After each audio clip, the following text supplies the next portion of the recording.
सोचते रहते हैं। इन अदर वर्ड्स, जिन्हें ओवर थिंकिंग की प्रॉब्लम है, वो सुन लो एक लाइन। ओवर थिंकिंग आपकी जिंदगी बर्बाद कर रहा है। क्या आपको एक साइंटिफिक फैक्ट पता है कि जो लोग नॉर्मल मात्रा में सोचते हैं उनका दिमाग ज्यादा अच्छे से काम करता है, और जो ज्यादा सोचते हैं उनका आईक्यू एक्चुअली कम होते रहता है। इस वीडियो को पूरा जरूर देखना। लास्ट में आप कहोगे कि क्या हेल्प की तूने यार। चाहे आप कोई स्टूडेंट हो या जॉब करने वाले एडल्ट, आपको जरूर ओवर थिंकिंग की प्रॉब्लम होगी, भले ही आपको पता हो या नहीं। क्योंकि आजकल की दुनिया जैसी है, इसमें शायद ही कोई इंसान पीस में होगा। आप हमेशा कुछ न कुछ सोचते रहते हो, राइट? एक बात को सोच रहे हो, तब तक दूसरे साइड से दूसरी बात आती और वो आपको सताने लगती, और अंदर ही अंदर वो आपको खोखली करने लग जाती है, वो आपको खोखला बना देती है। अगर आप एक स्टूडेंट हो तो आपको पढ़ाई का टेंशन होगा, अगर एक जॉब करने वाले हो तो जॉब का टेंशन होगा, और इन्हीं चीजों के चलते हमेशा आपके दिमाग में कुछ ना कुछ चलता रहता होगा। साइंस के हिसाब से ओवर थिंकिंग एक्चुअली आपको और कमजोर बना रहा है, आपकी लाइफ को बर्बाद कर रहा है। स्टैनफोर्ड के कई स्टडीज में ये भी पता चला है, और वो भी ऑन अ साइंटिफिक बेसिस, कि ओवर थिंकिंग आपके दिमाग की रचनात्मक शक्ति को कम करने लगता है और आपके दिमागी ग्रोथ को स्लो कर देता है। ज्यादा सोचना आपके न्यूरॉन्स की इफिशिएंसी और ताकत को कम कर देता है। इन सब ओवर थिंकिंग के प्रॉब्लम्स का सॉल्यूशन सुनो, एक कहानी जो आपकी जिंदगी पूरी तरह से बदल देगी। आप एक बहुत अजीब और सच्ची कहानी को सुनोगे, ये आपकी सोच पूरी तरह से बदल देगी। हैरी होडिनी नाम का एक जादूगर था। वो ये दावा करता था कि अगर उसे जेल में डालकर लॉक कर दिया जाए तो वो 1 घंटे के अंदर उस जेल के दरवाजे के ताले को खोलकर बाहर निकलकर दिखा देगा। होडिनी को कई छोटे मोटे जेल वालों ने बुलाया और उसे लॉक कर दिया, और हर बार एक आश्चर्यजनक तरीके से वो वहाँ से बाहर निकल जाता था बिना चाबी के। वो इसे कैसे करता था किसी को भी नहीं पता था। सिर्फ लोगों ने ये नोटिस किया था कि वो अपने बेल्ट के नीचे एक लंबे से और फ्लेक्सिबल से स्टील के वायर को रखता था, और शायद उसी का इस्तेमाल करके उसको ताले के लॉक के अंदर घुसा के वो अपने किसी जादुई तरकीब से उसे खोलता था। पर कोई भी इंसान सिर्फ एक स्टील के वायर से सारे के सारे लॉक को तो नहीं खोल सकता। एक खोल दिया ठीक है, पर होडिनी को जितने भी लॉक में बंद कर दिया गया था, सबको वो सक्सेसफुली सिर्फ एक वायर से ही खोल देता था, और अपनी इसी कला के वजह से वो धीरे धीरे फेमस होने लगा। तब एक बहुत बड़े जेल के लोगों ने होडिनी की कहानियों को सुना कि कैसे उसे किसी भी जेल में बंद करने के बाद वो वापस आ जाता है सिर्फ 1 घंटे में। उस जेल के एम्प्लॉय ने कहा कि मैं इसे दुनिया का सबसे भयंकर दरवाजे का एक्सपीरियंस कराऊंगा, एक ऐसा जेल का दरवाजा जिसे कोई खोल ही नहीं सकता। उन लोगों ने होडिनी को चैलेंज किया कि आओ और 1 घंटे के अंदर हमारे जेल से बाहर निकल कर दिखाओ। एक दिन तय किया गया और होडिनी ने भी इस चैलेंज को एक्सेप्ट किया। बहुत लोगों के सामने ये इवेंट शुरू किया गया। होडिनी आया, सब लोग तालियों से उनका स्वागत किए, और बहुत कॉन्फिडेंस के साथ होडिनी जेल के अंदर गया। तभी वहीं खड़े एक गार्ड ने होडिनी को बुलाया और धीरे से उन्हें कहा कि ये पूरे देश का सबसे स्ट्रॉन्ग और सबसे एडवांस्ड जेल का दरवाजा है। ये बात सुनकर होडिनी का कॉन्फिडेंस थोड़ा कम हो गया, पर फिर भी उसे लगा कि वो इसे भी खोल दे अपने मैजिक ट्रिक से। दरवाजे को लॉक कर दिया गया, और अब आई होडिनी की बारी अपने मैजिक को दिखाने की। उसने अपने बेल्ट को खोला और एक बड़े से लोहे के पिन को निकाला। जैसे कि मैंने बताया, वो पिन ही वो चीज थी जिसको वो दरवाजे के ताले के नीचे घुसाकर खोल देता था। वो इसे हमेशा छुपा कर रखता था। होडिनी उसे ताले में घुसाकर उस लॉक को ब्रेक करने की कोशिश करने लगा। इसके पहले होडिनी ने हजारों तालों को अनलॉक किया था, इसलिए लोगों को पूरा विश्वास था कि इस बार भी 1 घंटे के अंदर वो आराम से ताले को अनलॉक कर देगा। पर होडिनी के कान में वो बात चली गई थी कि ये पूरे कंट्री का सबसे बेहतरीन ताला लगाया गया है। वो अपना काम शुरू किया और उसे अनलॉक करना शुरू कर दिया।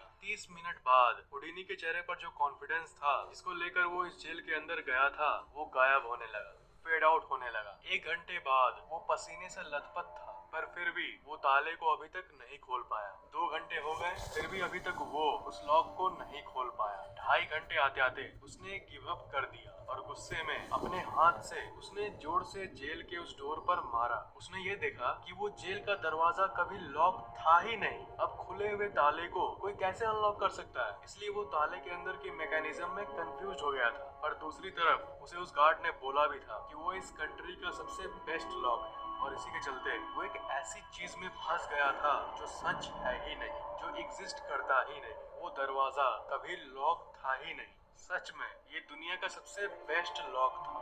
नहीं नहीं नहीं, वो जेल का दरवाजा लॉक्ड था, पूरी तरह से लॉक्ड था। पर कहाँ जानते हो?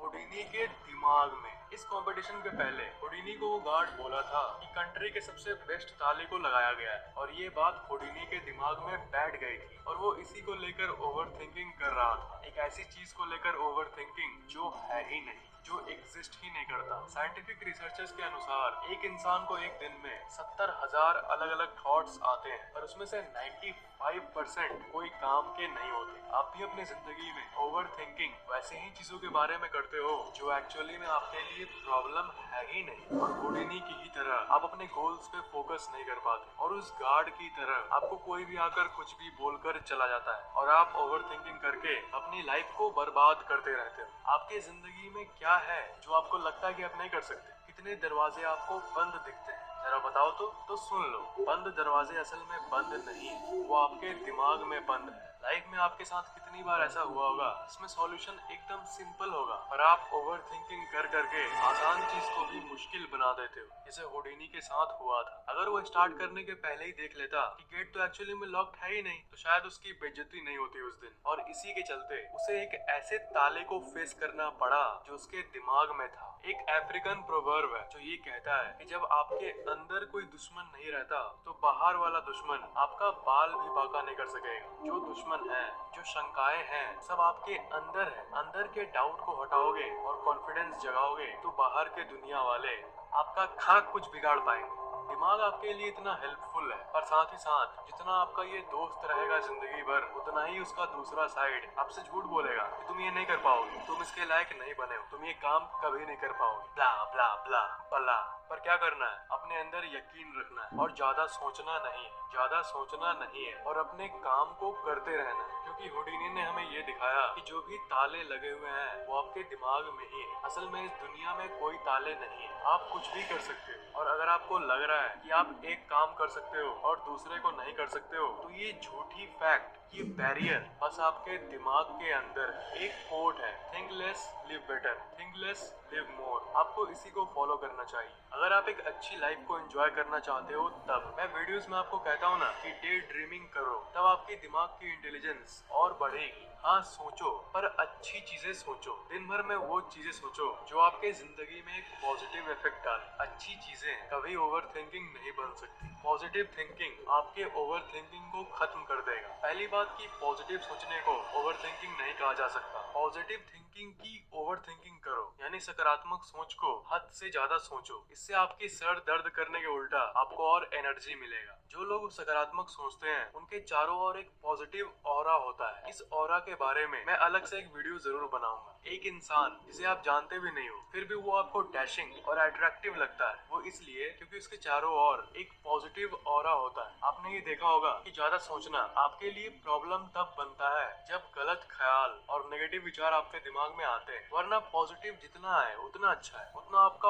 ऑरा और बढ़ेगा, उतना ही लोग आपके प्रति और आकर्षित होंगे आपके पॉजिटिवनेस के चलते। पर दिन के ज्यादातर विचार हमें टेंशन वाले ही आते हैं। आपने ये नोटिस किया होगा, लव, हैप्पीनेस, ऐसी चीजों के बारे में तो हम लोग कभी ज्यादा सोचते ही नहीं। ये दुनिया कितनी सुंदर है, ये ओवरथिंक नहीं करते हैं, because it's never a problem. अच्छी चीजें कभी प्रॉब्लम कैसे हो सकती है? ओवर थिंकिंग की दूसरी जड़ असल में आपकी आइडेंटिटी होती है, आपकी ईगो। आप अपनी बचपन की एल्बम उठा लो और उसमें अपने आप को एक बार देखो। आपको अपना चेहरा हंसता हुआ दिखेगा, या फिर अपने आप को आप खेलता हुआ देखोगे। कंपेयर करो कि बचपन में आप कैसे थे और अभी आप कैसे हो गए हो। आपको ये पता चलेगा कि आप जितने छोटे थे आप उतना कम सोचते थे, और जितना कम सोचते थे उतना ही खुश, उतना ही हैप्पी रहते थे। फैक्ट ये है कि सोचना जरूरी है, पर कुछ हद तक जरूरी है। बिना सोचे भी काम नहीं चलेगा। बिना इवैल्यूएशन के आपकी लाइफ बेकार है। हाँ, लाइफ आपकी कैसी चल रही है इसे एग्जामिन करना जरूरी है, नो डाउट, पर इतना नहीं सोचना है कि आप आउट ऑफ बैलेंस हो जाओ। अपने दिमाग को बैलेंस में रखना भी बहुत जरूरी है। इसलिए जो ईगो की बात की हमने, अपने आप पर घमंड कभी भी मत करना, क्योंकि ये बाद में जाकर ओवर थिंकिंग का रूप ले लेता है। जितना कम घमंड और ज्यादा हंसमुख रहोगे आप, लोग आपके तरफ उतना ही आकर्षित होंगे। इस फैक्ट को हमेशा याद रखना। कंडीशन सही होने का इंतजार मत करो, अपने आप को सही करो। टिपिकल मेंटालिटी यही होती है कि लाइफ में जब सब कुछ सेट हो जाएगा,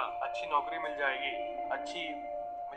तब जाके मैं राइट हो जाऊंगा। और सब कुछ राइट होगा। पर असल बात जो है वो इसका उल्टा है। आपको पहले अपने आप को राइट करना हो, तभी आपकी जिंदगी की चीजें राइट होगी। जब आप अपने आप को इम्प्रूव करते हो, अपने आप के ऊपर काम करते हो, तब आपकी जिंदगी अपने आप ही अच्छी होने लगती है। सोचना है तो गुड चीजें सोचो और उस पर काम करो। आप ओवर थिंकिंग इसलिए करते हो क्योंकि आप बिना परफेक्ट बने दुनिया की चीजों को कंट्रोल करने लगते हो। आप अपने आप को पहले परफेक्ट बनाओ, अपने आप पर काम करो, अपने आप को ऑसम बनाओ, दुनिया की चीजें अपने आप ही परफेक्ट होने लगी। अभी में जीना सीखो। कभी कभी ऐसा लगता है ना कि बचपन ही कितना अच्छा था, स्कूल लाइफ ही कितनी मजेदार थी। काश वो गुड ओल्डन गोल्डन डेज वापस आ जाएं। देखो, आप चाहे कितना भी कुछ भी कर लो, पुराने दिन कभी वापस नहीं आने वाले। चाहे वो अच्छे दिन बीते हो या ऑन द अदर साइड बुरे दिन बीते हो, तो आपको पास्ट यानी बीते हुए कल को छोड़ने की जरूरत है। आपने जो भी गलतियां पास्ट में की है उसके बारे में सोचोगे, ओवर थिंकिंग करते रहोगे, तब आप आगे नहीं बढ़ पाओगे, कभी भी आगे नहीं बढ़ पाओगे।